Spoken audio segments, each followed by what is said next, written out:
شجرہ نسل اگر امام جعفر الصادق رضی اللہ تعالیٰ عنہ کا پڑھا جائے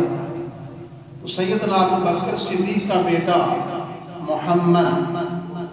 محمد کا بیٹا قاسم اور قاسم کی بیٹی ام فروا،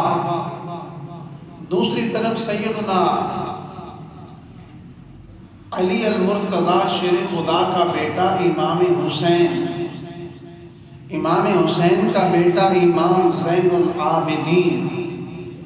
امام زین العابدین کا بیٹا امام باقر کی شادی ہوئی امام ام فروا جو ابو بکر صدیق کی پڑپوتی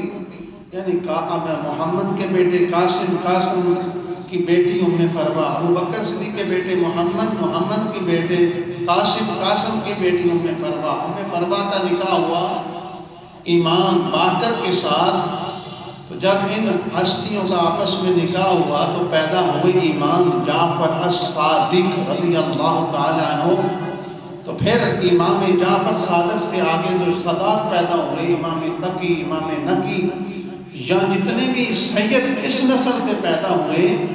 اس نسل میں ایک طرف خون صدیق اکبر ہے اور دوسرے طرف خون مولا علی شیر خدا ہے۔